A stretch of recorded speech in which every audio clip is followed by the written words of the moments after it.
hold on a sec here. I think we got some breaking news. I just saw this on Twitter. I'm sorry to cut you off there, Mike. This is a reputable site. You know Jets videos on SNY? Yeah.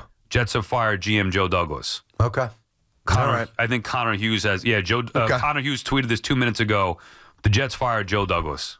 Per sources. Didn't work out. And I really thought it had a really good chance to work out. I thought Joe was off to a good start. I liked where he was prior to coming to the Jets, the organizations he worked with. I had a little bit of a relationship with Joe early where we would text. I don't want to bother him, but he was always cordial, always a gentleman, always responsive. And he's a great guy. I think he's a good football man. Didn't work out. I mean, I am a little surprised it hits us now. Yeah, that's what I'm saying with this team. Now you're going to do that? Well, listen, let me ask you a question. If you knew... it is the bye week, going to the bye week. True, and now this gives the Jets a chance to jumpstart their evaluation of their next general manager. If you know that you're not bringing him back, do the right thing by him to get a jumpstart on his next move. But more importantly, for the betterment of your franchise, now you don't have to do anything like sneaky or under the table. Hey, we moved on from Joe. Now we're looking for a general manager, and it's above board. And now go find somebody who actually knows how to build a team. God, man, think about where we are at now and where we were going into a year ago, going into this season. We were thinking and hoping that it was going to be a playoff year at the very least, and now here we are ahead of Thanksgiving.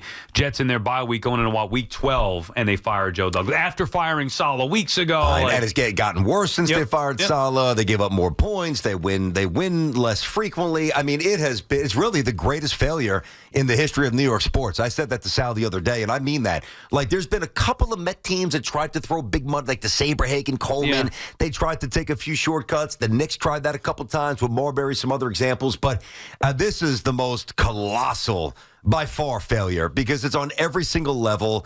And when you match the money and the hype and the expectations and the energy that we put forth, not just going into the year and not just last year going into the year, but really from when did Teague and I start that? Maybe late January? I mean, we were in on that Rodgers pursuit very, very early. And then everybody was. It was a couple of months where we're talking Rodgers almost daily when he was still Packers property. What a colossal fail. Yeah, and also remember, Joe Douglas didn't have a contract beyond this year. Yep. They could have just waited to the end of the year and let it go, but they wanted to send the message, fire him now, get a clean start, to your point, going on the bye week. Think about it. Douglas and Saleh, we've talked about it for years, and here we are. And I never liked the way that the Jets structured this thing to begin with before Saleh, where to me it's always you want a clean slate and hire the new GM, have him pick his head coach, and you have them go together. Now, I don't know how much Woody had an impact on this convoluted mess, Woody going to London with Chris taking over, but the different, how we had it here with Gase and Douglas, and then Douglas picking Saleh and so on. But here we are, Saleh fired, a month ago, and now Joe Douglas follows him out the door at one Jets drive, and you don't have a head coach because Olbrich ain't it. You don't have a general manager because Douglas got fired today. Right now, I mean, Aaron Rodgers. I don't think they have a quarterback. Aaron Rodgers is the last man standing. Well, yeah, he's still standing, but barely. He's hanging on by a thread. I want to move on from Rodgers. I said that. I'm sorry, BT. That's okay. How much of this do you think is off of the continuity quotes from Rodgers a couple of days ago, whenever that was? Right, there was the report that I think it was Connor Hughes who had it as well, and give him credit for breaking the story. He did. But because you referenced it Sunday when you were doing it. I heard you in the car on Sunday. It was Sunday morning when he did it for SNY pregame show for the Jets. Yeah. So, and he was talking about how Rodgers wants continuity, I think was the word he used, or stability, whatever it was, but immediately following the loss to the Colts in the bye week, 2 days later, Joe Douglas out.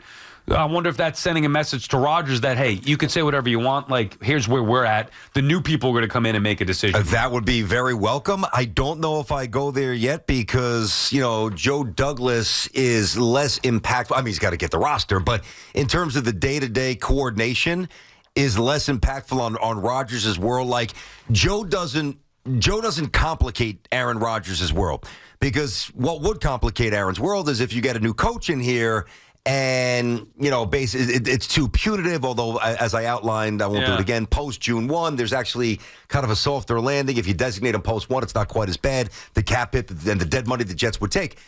I do think that Rodgers has zero interest in learning a new playbook. So I really, when he spoke up for Olbrich, which he did, I'm like, all right, there's no way Olbrich's going to be back. But and he shouldn't be. but I don't think that was necessarily reflective of what he thought about Joe Douglas. I know he likes Joe, or at least he said that. But I think it's really more about the coaching staff, the offensive continuity, the continuity with Ulbrich. Do you think he was really going on a ledge for Joe? I didn't. I thought it was more about the other guys. Right. Okay, maybe, but Ulbrich can't be back now. No. And they're not going to fire him in season. It'll be after the year, and then they got to make the decision on Rodgers. Did anybody have the, Hoff, maybe you had this, did anybody have the Joe D, Daniel Jones parlay that Jones will be benched, Joe Douglas be fired week 12? I mean, think about what's gone on here in New York football, how bad it's been. Saleh out a month ago, and then in the same week, the Giants finally. By the way, when did Douglas take over? Was this year 6 for him? He took over. Becton was his first draft, right? I remember that was during COVID. Because I feel like he's been here. He's definitely been here, obviously, longer than 4 years. Was it 5? Was it year 6? Point is, Daniel. Didn't he come in and then he came in after? Yes, he came in after the draft. Right. Which is a typical Jets move. Hey, come on down. Next general manager who have no impact on the players we just drafted. Come on down, Joe. So, 2020 was his first draft, though. Okay, right. But he came in 2019. Yep. Right, and Daniel Jones was drafted in 2018. Oh, jeez. And both these guys overstayed their welcome, and they're both out ahead of Week 12 in the NFL. But it's not a surprise to me of the parlay. Like, you usually you make, if you do a parlay, I'm not a big parlay guy, but just playing with the verbiage that you throw out there with Jones and Joe D.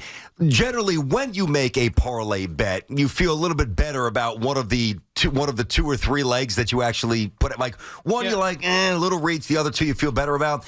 Like, if you ask me, what's more probable, Daniel Jones getting benched or Joe Douglas getting fired mid-season, I'd say Daniel Jones getting benched by a mile. Right. By a mile. Joe Douglas, I know there were multiple reasons why he's out, but he missed twice on quarterbacks. He had his own with Zach Wilson. Yeah. And because he screwed up that one so badly, he had the opportunity to go get Rodgers, and that didn't work out either. Like, he got every opportunity. There was no, I don't know what he could have done or could have been. He had every opportunity here. And in particular, forget about even the head coaching stuff. With the quarterback in particular, had his top pick, number 2. They love Zach Wilson, whatever. Disaster, and then trying to go chase it with Aaron Rodgers, also a disaster. Can I tell you what I think is his greatest failure? I know this is going to sound like a massive contradiction to what you just said, but the hit rate on quarterbacks is so all over the map. And granted, he missed. There's no question. Twice. Well, I know, but I'm just talking about the drafting, right? I think it's, from my perspective, it's worse that he went and chased a shiny object in Reddick and allowed good run stuffers to leave, because the inability for the Jets to stop the run is the beginning and basically the end of all of their defensive issues this year. They got worse defensively this year, no question about it. All right, we'll take a break, come back, and get your calls on this. Some breaking news yet again with the Jets. They happen to do this between 10 and 2 quite a bit now. They love us, that's why. BT and Sal on the Fan. They're saying, hey, we're not giving Tierney any wins. We may as well give him some stories to react to after the treacherous ride we've taken him on for his entire life.